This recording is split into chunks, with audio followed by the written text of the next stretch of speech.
Welcome to Fresh Bread with Raymond McCulloch. Raymond is the former editor of Irish Christian magazine Bread, and with his wife Jerry directs Kingdom Come Trust, based in Northern Ireland. He has pastored and led worship for several years in Belfast and is currently involved in music and media production. Hi, I'm Raymond McCulloch. Welcome to episode 25 of our series Fresh Bread, Your Kingdom Come, based on my book The Whore and Her Mother, 9/11, Babylon and the Return of the King. If you've missed the previous shows, don't worry. You can still play or download the podcast of previous shows from our website, kingdomcome.org.uk, or you can read the first few chapters of the book for free there, and you can download the relevant prophetic passages for your own study. You'll also find more information about the music and the content of each show, and you can read all the encouraging emails we receive about this and our previous shows. Here's one of them. I heard someone say not long ago that everything we own will be in someone else's name in 50 or 60 years. When you think about it, isn't that the way it really is? We just can't concern ourselves with these earthly and worldly things. You help me keep my perspective with God, the only eternity. Milton Fisher, USA. If you want to contact us, our email address is simply raymond@kingdomcome.org.uk, or just use the form on our website, kingdomcome.org.uk. In previous weeks we've covered the preface, introduction and the first 17 chapters of the book. Last week we covered chapter 17, the 1,000-year reign of Messiah. Let's sum up what we covered in chapter 17. The millennium. 1. The 1,000 years will begin when the Messiah's foot touches the Mount of Olives in Jerusalem. 2. Before he arrives, he will gather all of his people, dead and still alive, the first resurrection, from the four corners of the earth. We will all be changed in the twinkling of an eye into immortal bodies, and we will accompany him as he arrives. 3. The Messiah will go to war and totally wipe out all those armies, millions of men, from all of the nations who have assembled against him. 4. He will present his bride, his followers, the body of Messiah, to himself, pure and spotless, without wrinkle or blemish, and celebrate a great wedding feast of the Lamb with his people. 5. As part of this he will host an awards ceremony, the judgment seat of Christ, where the faithful will be rewarded for what they have done. Some will be made rulers over several cities, some over a few, depending on what treasure in heaven they stored up while on earth. 6. He will rule over the survivors of the nations of the world with a rod of iron, and we will rule with him. 7. Jerusalem will be the capital of the earth, raised up with all the land flat around it. A river of life will flow out of Jerusalem to east and to the west, turning the Dead Sea into a living sea, teeming with fish. Trees will grow on both banks, with fruit to eat month after month, and whose leaves bring healing to the nations. 8. All the nations of the earth will come up to Jerusalem to worship God and his Messiah, and to celebrate the Feast of Tabernacles, Sukkot. If they do not come up, they will receive no rain. 9. After the 1,000 years of righteous rule, Satan, who has been bound all this time, will be loosed to once again deceive the nations of the world and lead them in a final attack on Jerusalem. Fire will come down from heaven and destroy them. 10. The earth and the heavens will melt away and disappear. The rest of the dead will be raised and judged before the great white throne of God. Satan and all those whose names are not found in the book of life will be cast into the lake of fire. And 11. A new heaven and a new earth will be created by God, and the new Jerusalem will come down from heaven and appear on the new earth, where God will dwell with his people forever, and there will be no more death. Before we continue with chapter 18, Time for a Timeline, we're going to listen to Space Odyssey Samurai from England with a tune called Fiddle Fingers.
Chapter 18. Time for a timeline.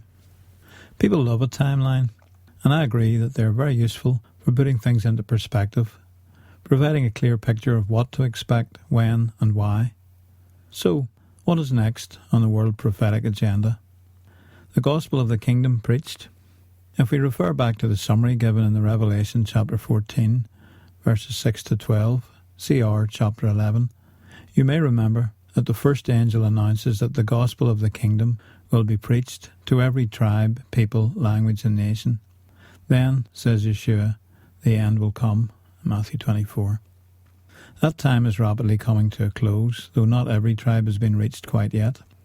This is where we can look forward to the day of God and speed its coming, 2 Peter 3 verse 12. Middle East developments. While this important task is being completed, we should also keep our eyes on the Middle East. Currently, we see those who want the destruction of Israel are testing her borders, both with flotillas designed to break the naval blockade imposed by Egypt and Israel, and by actual attempts to cross the Syrian land border and other borders, aided by their respective governments. The so-called Arab Spring movement for democracy in the Middle East could well turn into a destroy Israel policy, as the new Arab governments failed to deliver on their promises. Meanwhile, Iran, Elam and Persia in the prophecies continues towards a nuclear missile capability, while continually threatening to wipe Israel off the map. Sooner, probably rather than later, these forces in the Arab and Muslim world will again combine in order to carry out their threats.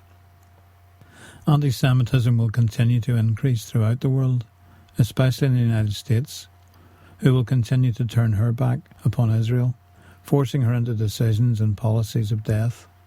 But God has promised to annul Israel's covenant with death. Israel will experience terror in the evening, but by morning her enemies will be gone, like chaff or dust before a gale.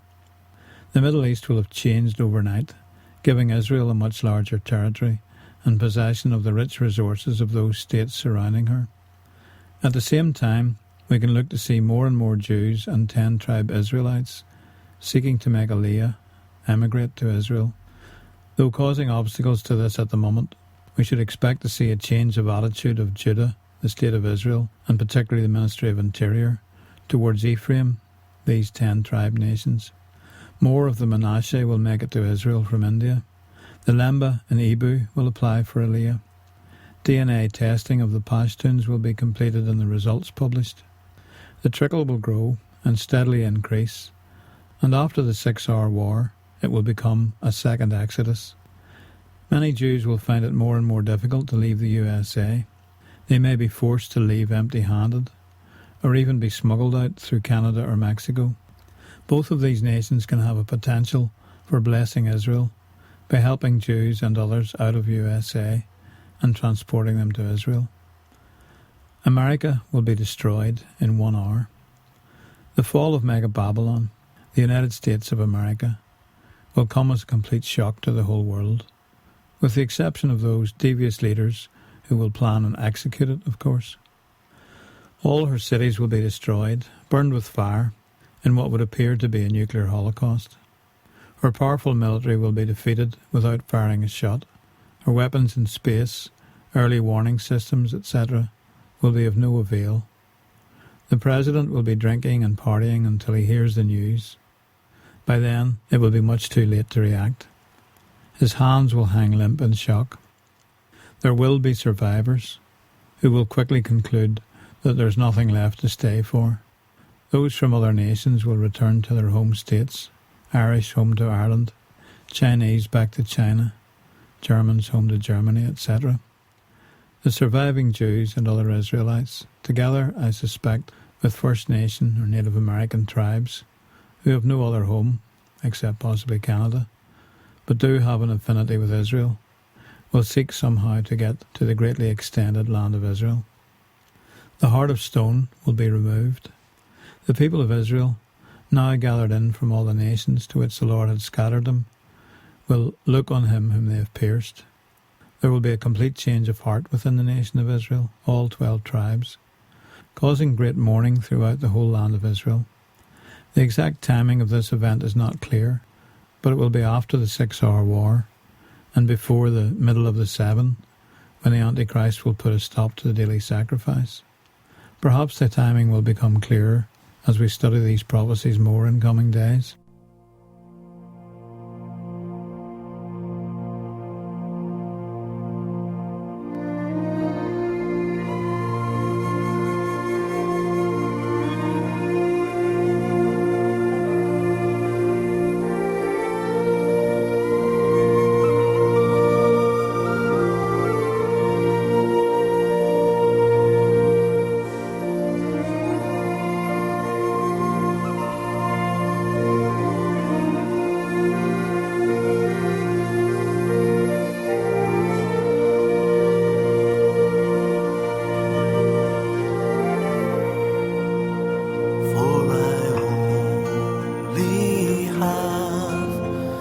Close my eyes to know that you are there, and I only have to look around, and I see you everywhere. And of all the loves that I have known, none has been so true. And of all the kindness I've been shown, the kindest of all was you. And I only had to answer yes when you called me by my name. You forgave all the things that I'd done. You took away my shame.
And I only had to answer yes when you called me by my name. You forgave all the things that I had done, and you took away my shame. For I only have to close my eyes to know that you are near, and I only have to trust in you, and I know I need not fear.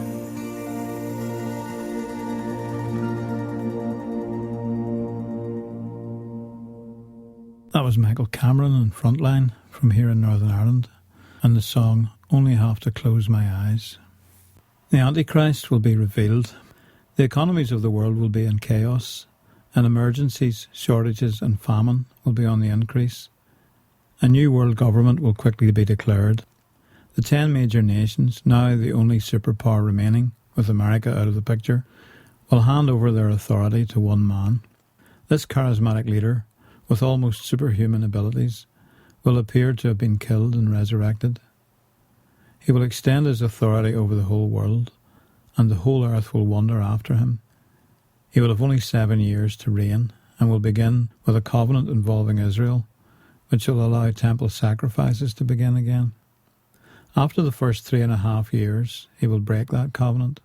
In the middle of the 7, he will step in and put a halt to the daily sacrifice and offering, instead entering the Holy of Holies and declaring himself to be God. He will seek to destroy the people of Israel, who will be forced to flee into the desert and mountains, probably southern Jordan today, around ancient Petra, where they will be protected and provided for in a place prepared for them by God. The beast, the Antichrist, will then vent his anger on all those around the world who follow Yeshua, persecuting them and killing many, because they refuse to worship him or to have his mark on their hand or forehead. The rest of the world will willingly receive this mark, allowing them to buy and sell. Those who trust in Yeshua will need to believe him for extraordinary miracles of provision and protection. God's wrath will be poured out upon all those who worship the beast and have the mark, yet they will continue to hate him and refuse to repent of their evil deeds. Finally, the Antichrist will gather together the armies of all the nations of the world, including 200 million men from the kings of the east. They will enter northern Israel and assemble beside the hill of Har Megiddo, ready to launch a final attack upon Jerusalem and those who love God and his Messiah, Yeshua. The return of the King, Yeshua, the promised Messiah, will appear in the clouds just as he left. He will bring with him all those who love and follow him from the 4 corners of the earth, including all those who have died previously. Their bodies will be resurrected, and those still alive will be transformed, and we will all be caught up to meet Yeshua as he descends to the Mount of Olives outside Jerusalem. The mountain will split in 2, and a great new valley be formed running east to west, with a river flowing out in both directions. He and his angels will go to war against those nations camped against Jerusalem, and their armies will be completely wiped out. The birds and animals will feast on the millions of dead bodies, and the people of Israel will take 7 months to bury their bones. In addition, their weapons will be gathered up and used for fuel for 7 years, as no weapons will be needed any longer for defence.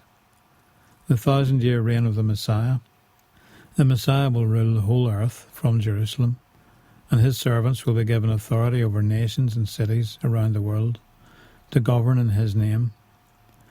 Every nation will come up year by year to worship him in Jerusalem. If not, they will receive no rain. God will wipe away every tear from the eye of those, Israelite or Gentile, who believe in him. The Messiah will rule the earth for 1,000 years. Eventually, after that time, Satan will be loosed from prison, and there will be another rebellion of the nations against the Messiah. They will again be totally defeated, and the whole earth will be burned up. All the rest of the dead will be raised, and all the nations will be judged by him before the great white throne of God. A new heavens and a new earth will be revealed, and God's people will live upon that new earth with their Messiah. Now is the time to bow the knee before the Messiah.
That was Dawn and Margie Beaton, a sister duo from Nova Scotia, Canada, and a lovely fiddle and pipe tune called Sir James.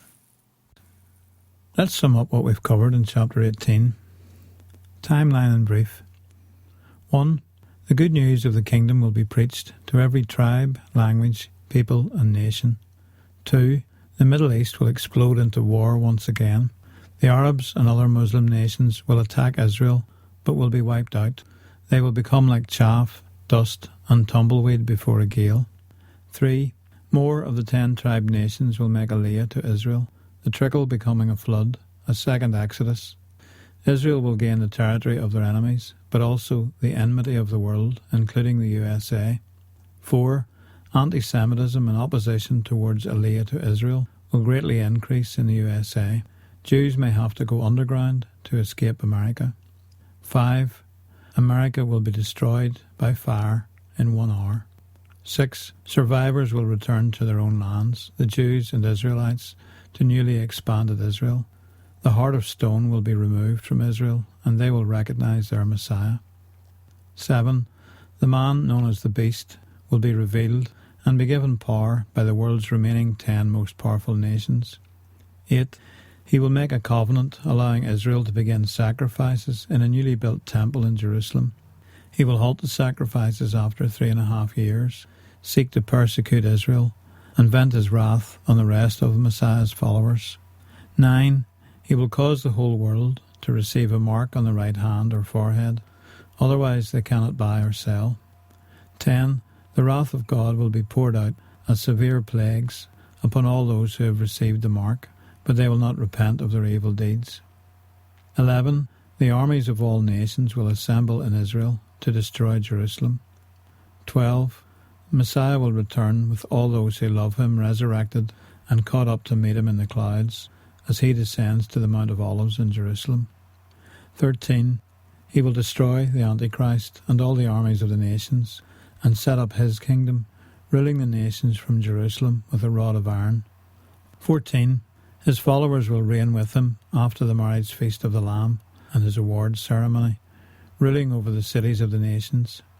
15. Each nation will come up every year to worship in Jerusalem at the Feast of Tabernacles. 16. At the end of 1,000 years of Messiah's rule, Satan will be loosed and will deceive the nations once again into attacking Jerusalem, but fire will come down from heaven and destroy them. 17.